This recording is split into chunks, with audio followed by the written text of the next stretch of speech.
What We Like. We're your hosts, Cindy and Tanya. Join us each week as we discuss the world of adulting with some Ratchet Recap and Buzz sessions.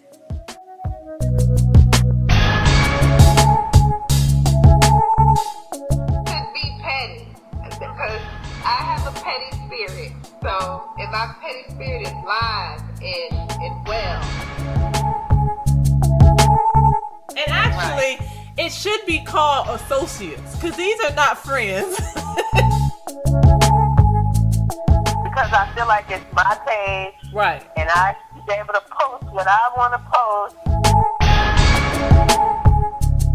I live my life unapologetically. I do.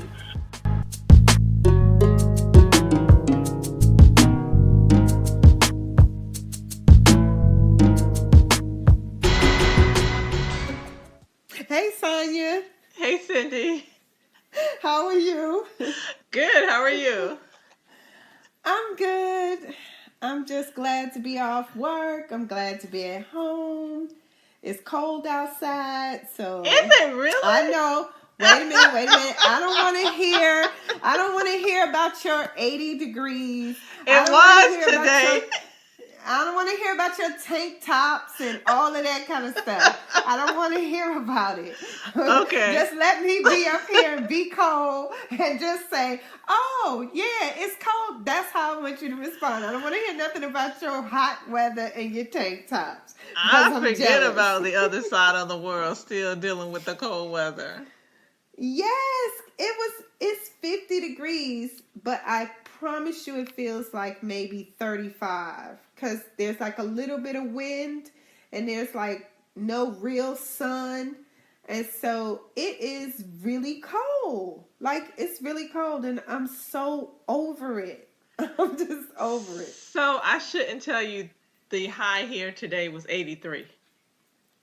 Oh my gosh. And I had on sandals. And I had on pumps. And you know how when it's so cold outside that you get ashy before you get to wherever? That's how it was. Like I got ashy before I even got to work. Like it's just ridiculous. I'm over it. And will somebody tell Virginia that it's springtime already? I'm ready. Please do. I'm ready for spring. But anyway. Spring has sprung. Yes. But anyway, so I wanted to get right into car chatter because I had something to talk about because I know you saw it. Jussie Smollett got all the charges cleared. Like all of them. I saw that. What? Who he pay? Who he know? What he do? Exactly. So they said that he made some kind of deal, but the deal is sealed. So right. When he wanted cameras in the courtroom, but he wants the deal sealed. Right. The deal is sealed. Okay. And so I'm like, well, go ahead, Jussie, then. You just gonna seal the deal, and who did you pay off? Because there was a lot of evidence showing that he did something. Yes. And I'm sure some of that is gonna come out. Yeah, because did you see the conference? The press conference with the mayor. Oh yeah, I do know the mayor is not happy at all. The mayor basically called out Jussie Smollett. He called out the district attorney. Like, he was hot. Along with the police chief. They were hot. They were like, his fine is like $10,000. That's just a smidget of what, they spent investigating this whole thing. Especially when they thought that somebody had attacked him, And so, yeah, he got off, though. He did. Well, tell me, what did you think about when Dr. Dre posted that his daughter got into USC on her own? Okay. No money, no kickbacks, no payments. Okay. And he got some backlash, and then he deleted his post. Okay. So I saw that, and a lot of people on the post that I saw, a lot of people were saying, "Hey, why can't a dad just be proud?" And then other people were like, "You mean to tell me that you don't think this $70 million, didn't have anything to do with it?" And so they're saying that he gave the $7 million like 10 or 12 years ago or something like that. And I get that, but do you really think that they're going to deny his daughter entry when he gave $70 million? Like, yeah, and I know I feel bad that he felt like he needed to delete it because he was proud of his daughter. right. And I do think that there is an obvious difference between years ago him giving he and someone else, I forget the guy's name, Yeah. Levine, gave this money, and fast forward years later, his daughter gets into the school. This is very different than somebody taking a test for Right. her, Right. or them lying on an application saying she's playing lacrosse or something. It's very different. Absolutely. And I don't think that, and I think that was kind of what DJ Envy was trying to say on the Breakfast Club. If you can help your kids out, if there's something that you can do, give them a certain advantage, is there really a problem with it? In that respect, okay, if she got a second look because of something that he did, that's one thing. But I don't really think we can compare that to the parents that were paying, Right. Here, let my child in, and here's some money for you. Oh, absolutely. I absolutely think there's a difference. Yeah, like paying right now, specifically saying you'll get X amount of dollars if you put my daughter on the tennis team, but she's never going to play. She's never played tennis. Right. That's different than, yeah, my dad gave money years ago, but I don't think that it hurt that he gave $70 million. Not at all. Not at all. I don't I'm sure that gave her a favorable nod. Right. I don't think that they would be able to, turn her away with, her dad giving that kind of money. Now, I do feel bad for her because either way, this was a big deal for her and it got overshadowed because people probably wouldn't have thought about that if this whole school scandal hadn't come out, Oh, right. Not at all. I think because I know how what a big deal that is for your kids when they get into school that they wanted to get in, so it's kind of sad that she got caught up in the fallout, so, and like you said, him too, because I'm sure this is a big deal for him. But, I'm sure it doesn't hurt that my daddy gave $70 million because I'm sure my daughters could have got in their school of choice had I given $70 million. 70,000 maybe. Probably 7,000 they could have got into school of their choice. So I don't think that hurt. But, as a parent, I'm sure that's, not a good feeling. Everybody ragging you on Twitter, Instagram, and all of that. So, yeah, I did see it. Felt kind of bad, but I'm sure they'll live. She going to USC. She'll be fine. Yeah. They will both be fine. Yes, they will be fine. Because if you have $70 million to give away, you'll be fine, I'm sure. Yeah. So, anyway, we can get right into the conversation for this week. And I saw a question somewhere about how important is marriage. So, how important is marriage to you now over 40? And how important was marriage to you back then, like in your 20s or whatever? Do you see it the same, or is there a difference? It was, yeah. Well, in my 20s, I wanted to get married because that's just something that I always saw that in me. Okay, I'm going to get married. I'm going to do this. I'm going to do that. Live in this house. Do this. Have this kind of job. And I had that. Right. And now I don't. Right. So, yes, in my 20s, I did want to get married, and I did. And I divorced. Mm-hmm. Fast forward over 45, do I want to get married again? It's not a requirement. I'm not gonna say that I want to get married, and I'm not gonna say that I don't want to get married. I will say it is not a requirement for me at this stage in my life. Right. Right. Okay. Okay. I kind of feel the same way. When I was in my 20s, I desperately wanted to be married. Like, I wanted to be married. I wanted to have the kids, the dog, the house, the nice car, even like a minivan kind of situation. Like, in my 20s and 30s, I wanted all of that. I wanted to take my kids to soccer and track and, all of that kind of stuff. I wanted all of that. And I got all of that. It was great until it wasn't. And fast forward to now, over 50, it's not a requirement. And probably because I've already done it. So it's yes. I know what it feels like. I know what it looks like. I'm not opposed to it.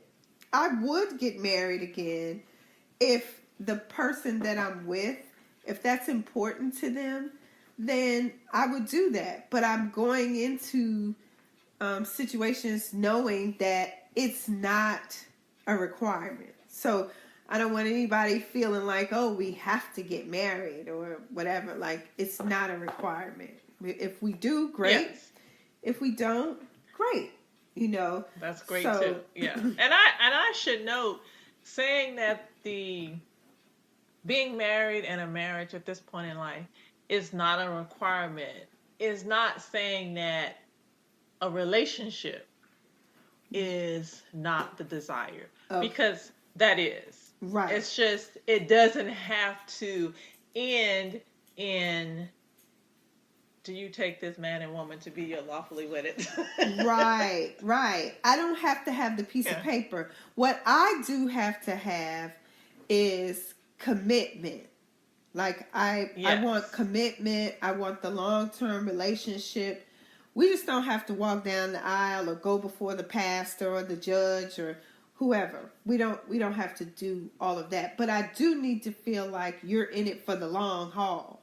Like, you're in it to win it. I do want that. But I don't have to have the paper. Now, having said that, since we're saying marriage is not a requirement, but you do want the relationship.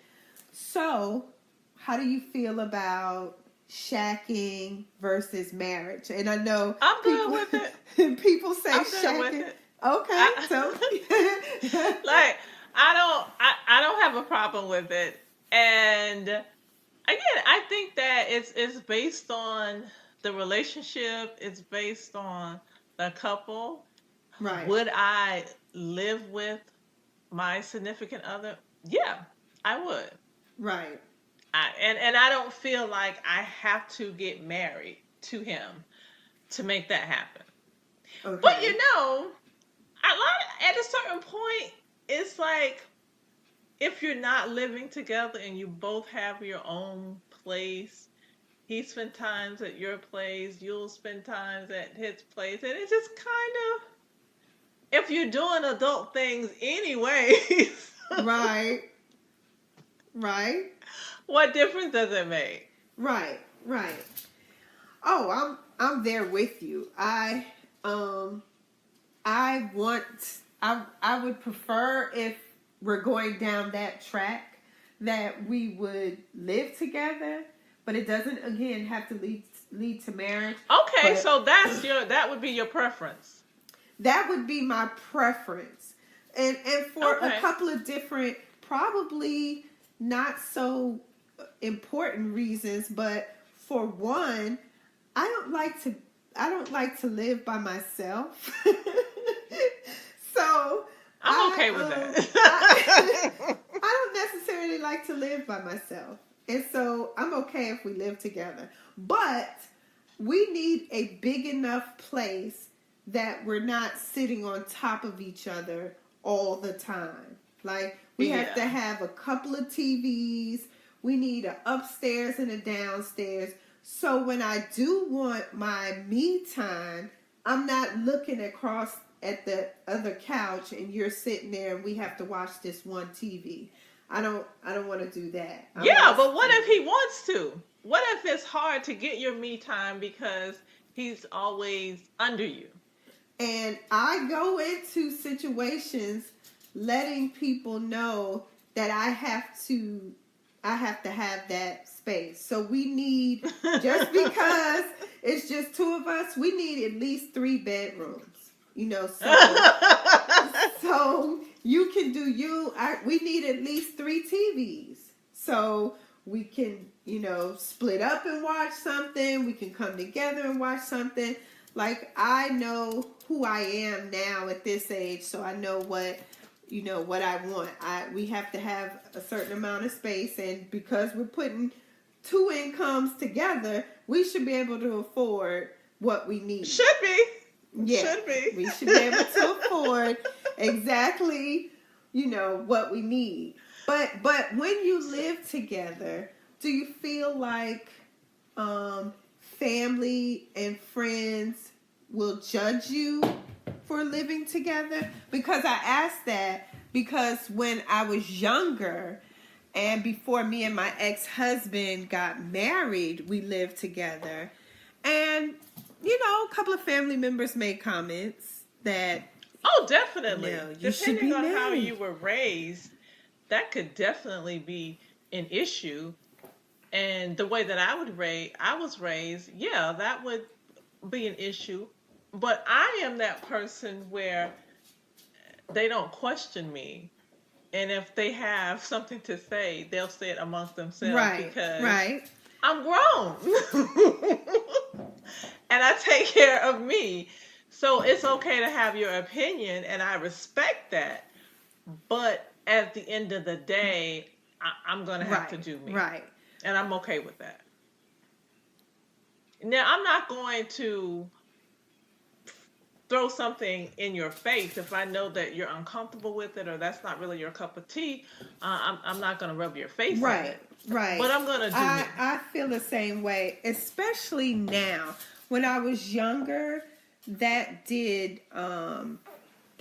bother me. If I still did me when I was younger. I remember I did it. Really? And I remember my dad didn't like it. He didn't like it. And so, okay, well, Yeah. Well. I don't know. I felt something. Now, it didn't stop me. It's not like I moved or anything. But I did feel some kind of way about it. Like, I always felt, I don't know, like I was doing something wrong. But I didn't stop doing it. But I felt like I was doing something wrong. Now, I don't feel like I'm doing anything wrong.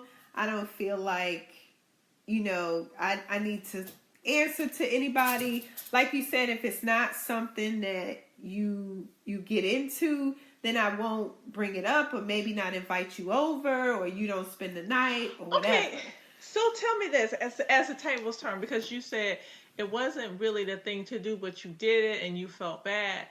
And now you don't. You're just like free with what you do. So how does that, or would that play a role with you and your girls? Right. Would you have an issue if they did it? This is going to sound like horrible parenting, but I wouldn't.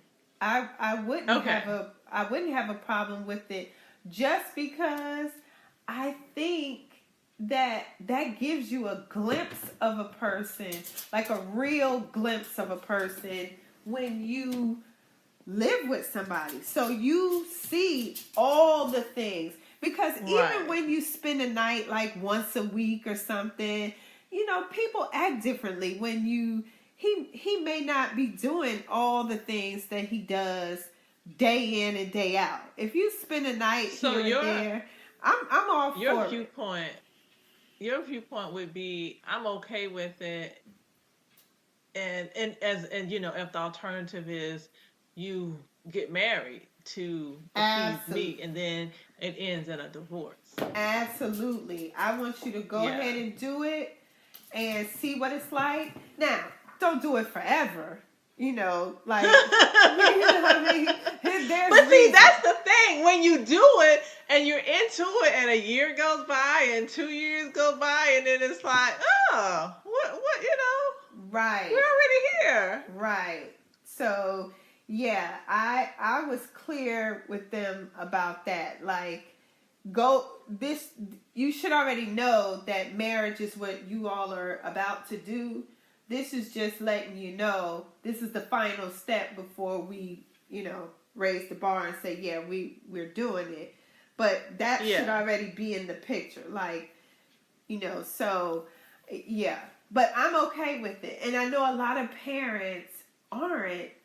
But I feel like that just lets you know who a person is. And marriage is such a big step.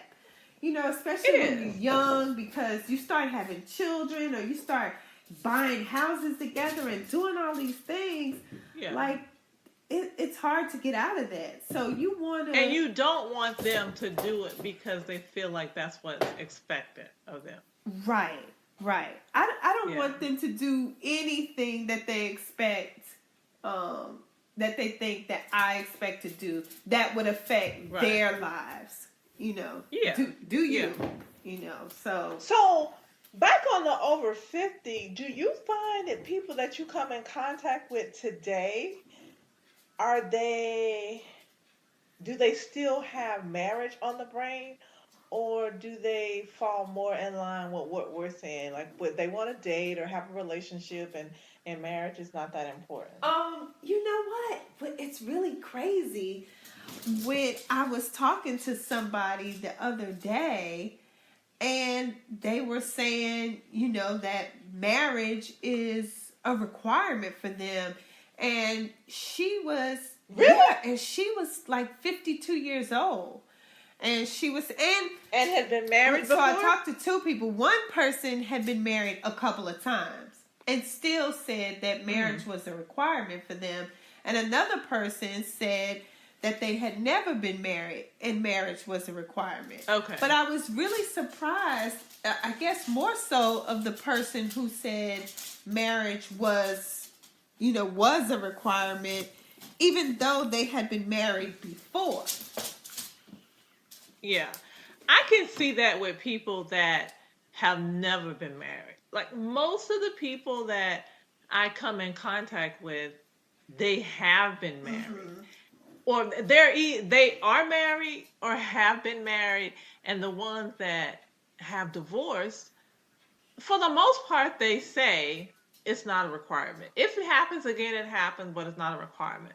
But I do know someone who has never been married, who's over 45, and very much wants to get married, and thinks that I have been hurt, and I'm a little scarred, and that's why I don't feel like I need to get married. And I'm like, no, I've had it. I respect the fact that you want it because you've never had it. So you need to respect the fact that I've been there and I've done that. And it's not a requirement for me anymore. Now, if it happens, it happens. But I'm not walking around saying, I want to get married. Right.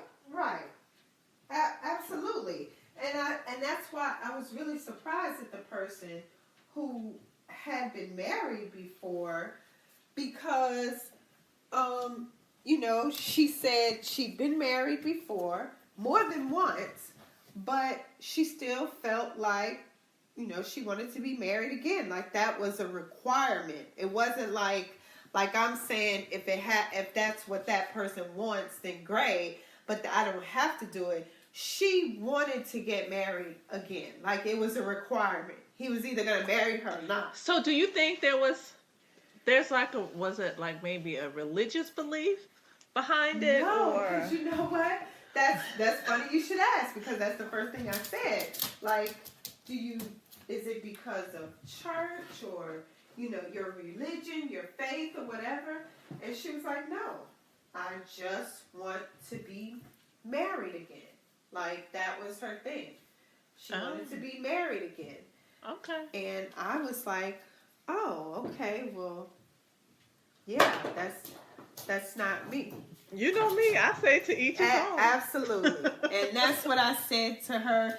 And I'm sure that there's guys for her that, will feel the same way. I have a friend who is on the dating site, and she was saying she sees a lot of men over 50 who've never been married, and want to be married. So, I mean, I guess they're out there. they Yes, I'm sure they are. I know one. And I think I only know one. Right. Yeah, like I was surprised, but so I guess we're saying marriage is not a requirement. A long-term committed relationship is. Just because we don't want marriage doesn't mean that we don't want to be in a committed relationship. We just don't have to be married.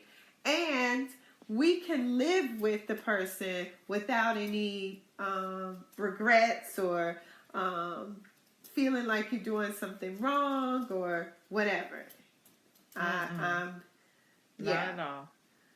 I kind of live my life like that, though. So, shacking is one of the. As do I. If you don't like it, then I understand. Just move on. But other than my parents, I would be like, if you don't like it, don't visit. But I wouldn't say that to them. I would accommodate them. But they're the only ones that I would accommodate in that way. So, see, for me... And accommodating them to a certain extent. So, see, for me, since my parents are deceased, I have no one to be... nobody. If you don't... if it's not your cup of tea, other than my bonus parents, right? My bonus parents and my children, then, yeah. That's it. So... Now we can get into Ratchet Recap. Okay. So I'm not really sure which Ratchet Recap we need to... We need to talk about, if you saw it, the Atlanta Housewives. Okay, because I was going to say, I think I'm caught up on Atlanta Housewives. So, yeah, this last episode is where... Eva stormed out of the restaurant. That one? She stormed out and then she stormed back in. Right. Right. It was kind of funny because she went out, then she came back. Well, I'm only going to talk to you, NeNe. But she wound up coming in talking to the entire group. So and that was partly because of her husband. But, she did, apparently Candy has this YouTube channel, and she kind of recaps the shows. And she did like a 2-part with Eva. And Eva, who apparently, see, this is the thing when I was thinking, okay, all of this stuff is not real. Because I saw pictures online of the opening of Candy and Todd's second restaurant, OLG. Well, I saw that before I saw the episode, so I was thinking it was present day, and I saw NeNe in the pictures, and I'm like, NeNe not mad with them, but then I realized it was actually on Sunday's episode, and she just waited to post the pictures until the episode came out, so it was actually not present day. But according to the little interview with Candy, Eva and NeNe are not friends, and I knew it when I was watching. When Eva said, NeNe, I will talk to you because I respect you, but no cameras. And she kept the camera on. Right. I don't think that was right. Or I feel like if they said, no, we're going to keep rolling, she should have told Eva that. Right. Don't say, okay, I'm gonna take the mic off and then you keep it on. Like that's kind of foul. I didn't Right. appreciate that. Because she even said, Eva gonna be mad when she Yeah, but you said, do it anyway. right. And if you're my friend, then whether this is scripted or not, and you realistically say, hey, I want to talk to you, but no cameras, no mic, then I'm either gonna take my camera, my mic off and tell them no camera, or I'll say, hey, Tanya, I'm giving you a heads up. They won't let me take my mic off. Yeah. And on the interview with Candy, Eva had said that. If she should have just said, hey, I still have the mic on. They don't want me to take it off, whatever. And she would have been fine with that. Now, Right. I'm going to tell you one thing that was a little disappointing to me that I'm seeing now. Eva posted something on Instagram. And now Eva posted it, but it said from the desk of at Michael Sterling. So it appeared that, I guess, Michael posted it. And it was just about what Marley, Eva's daughter's dad, was saying about needing money, and Eva is taking care of her husband and all this kind of stuff. And then the Michael guy, he clapped back. But I was like, see, you ruined it for me because I held you in a higher regard. But because you have succumbed to the internet drama, like, I'm putting you with the rest of the housewives. Yeah. Like, just I don't think that deserved a reply from him. Right. And he ran for mayor. I'm like, okay, is your political career over now? Are you not aspiring to do that anymore? Right. Right. Because why get into the drama? You bigger and better than that. Like, just let whatever be said. That's kind of how I felt about, and I know it's for TV and they have to be over the top or whatever, but that's kind of how I felt about responding about where I live. Unless any of you skanks are paying for my rent or mortgage or whatever, why do you care? Like, I was trying to think, with my friends, would I care if she's renting her house or not? No, I don't care.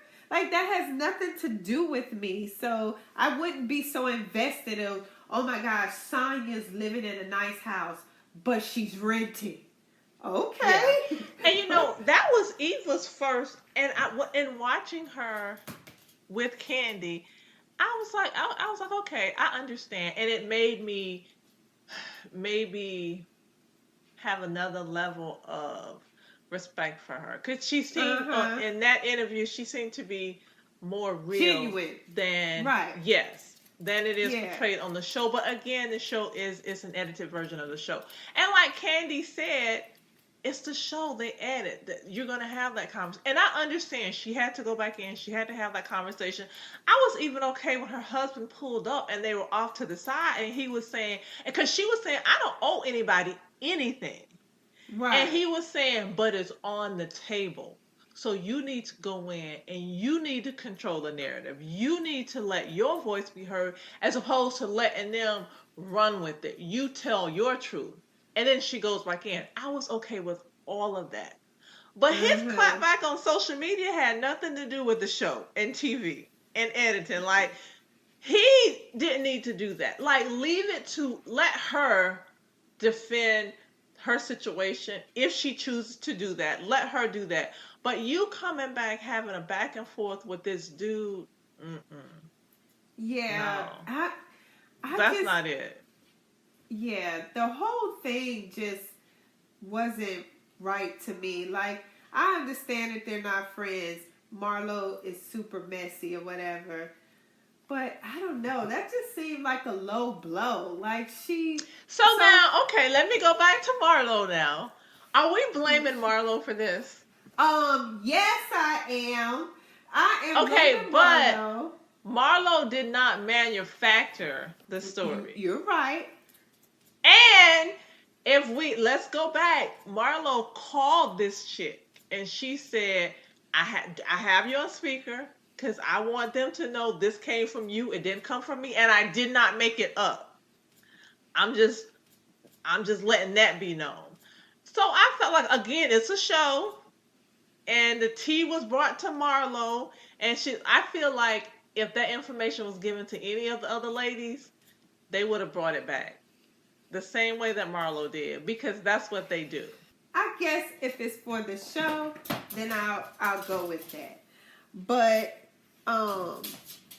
but if it was real life, I don't know. Like, I can't say that I will hold that information, but probably what would happen is I would call somebody directly and say, "Girl, let me tell you what they said about Eva, blah blah blah." But yeah, but the part that they're not talking about is something obviously happened between Eva and her friend. Right. But, you know, like she was saying on the little Candy episode, that happens with weddings. I noticed when my daughter got married, her and several of her bridesmaids had issues afterwards.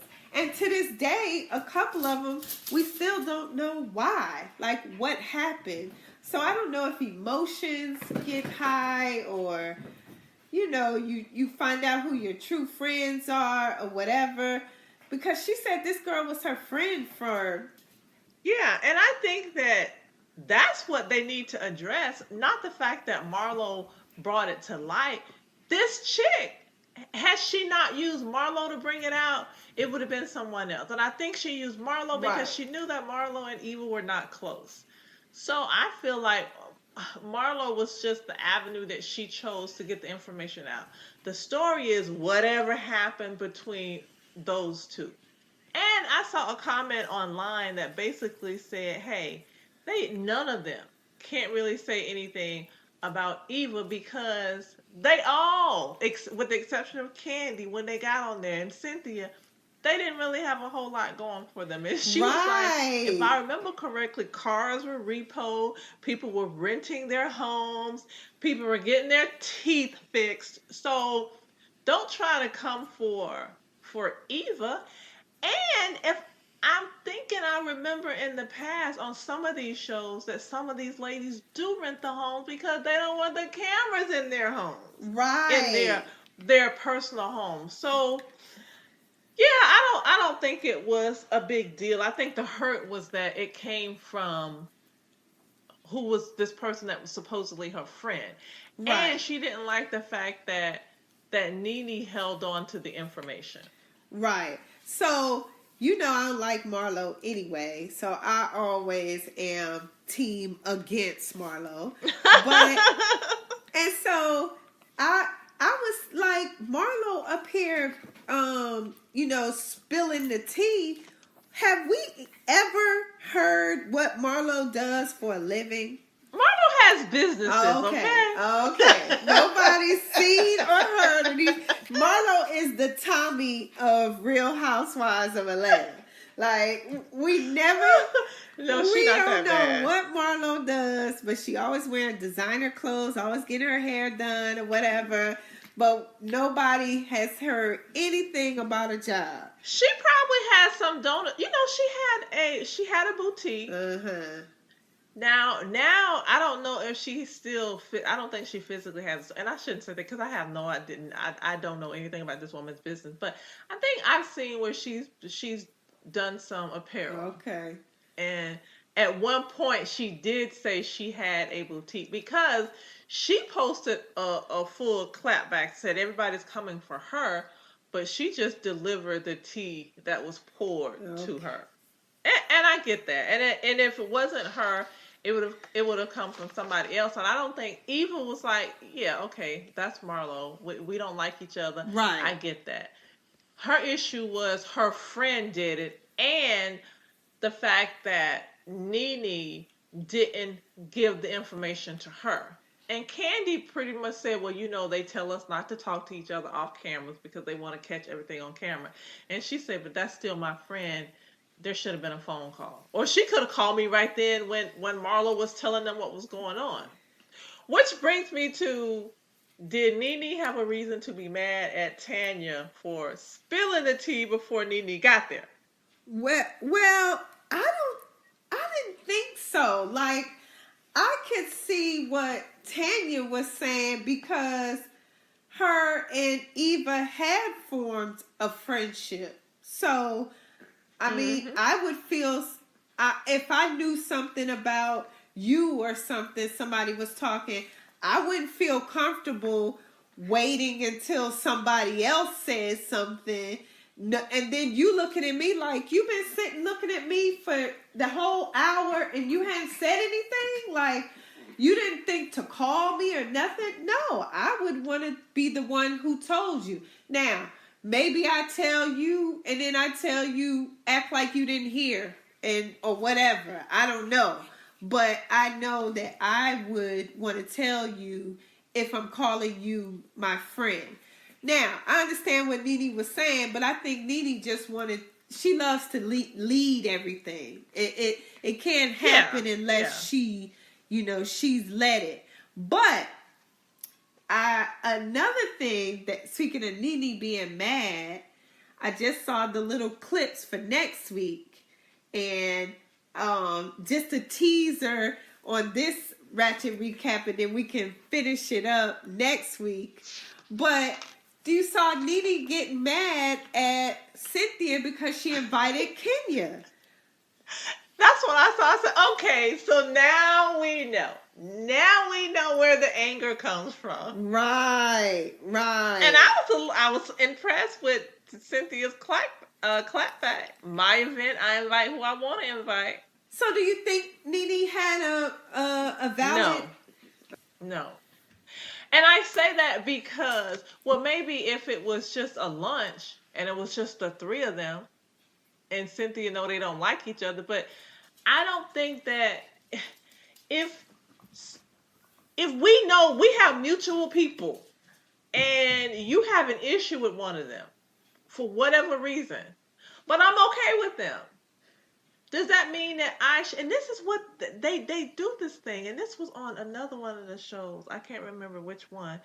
Oh, it was on the hip hop ladies in in Miami. I'm not friends with this person, so you can't be friends with this person. No, we don't do that as grown women. We don't do that as adults. Now, this person may have wronged you.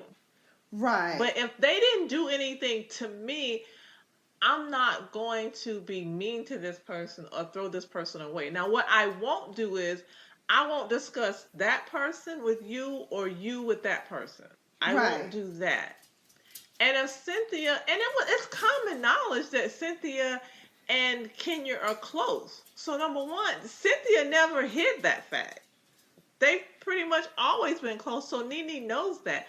So if Cynthia was having an event, or I think she showed up at Portia's baby shower or gender reveal, whichever one it was, if Cynthia is laughing and talking to Kenya, why is that a problem? Can she be both of their friends? Like NeNe was being really childish, and everything has to be about her. If you're my girlfriend and you're putting on an event, and you're friends with, let's say, Keisha, and me and Keisha don't get along, but it's your event, then if you invite Keisha, all I would hope is that you would give me like a little heads up and say, hey, I just want you to know I'm inviting Keisha. She's going to come. I mean, you don't owe that to me, but I would hope that you would do that. Yeah. But as an adult and as a friend, then I would be like, cool. I'm not going to say, well, either Keisha or me. Like, that's not fair to you. This is not about me. This is about you, you know. Yeah. I think especially if it's a big event. And again, I wouldn't do that, I think, if it's like a lunch. Right. If we're going to lunch. No. It would be one or the other.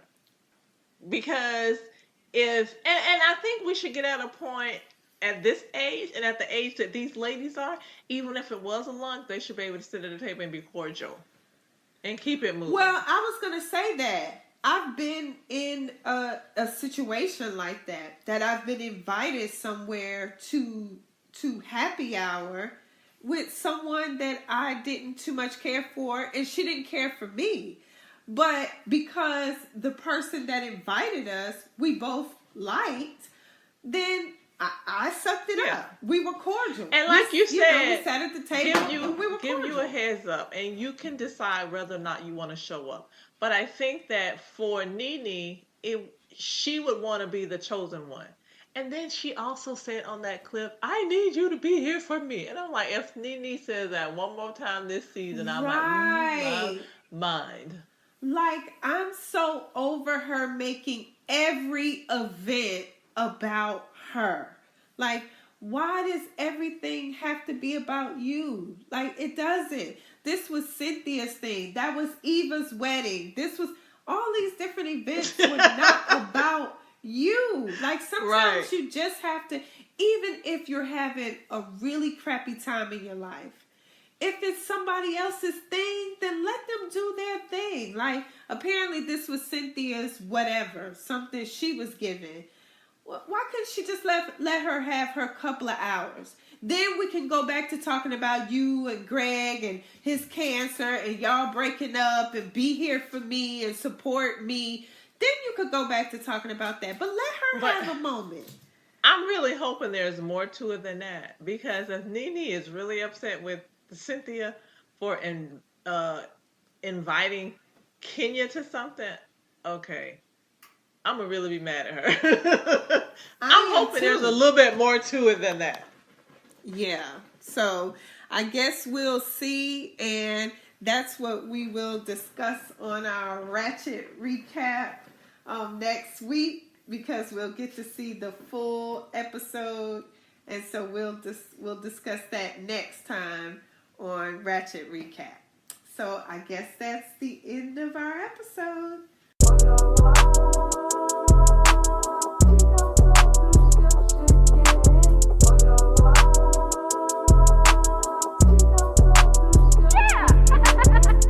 If you would like to share your comments or let us know what you think about the episode, please email us at whawelikeinc@gmail.com. You can also follow us on Facebook, Instagram, and Twitter at What We Like. Make sure that you guys are doing what you like this week, because we'll definitely be doing what we like. Bye. Bye.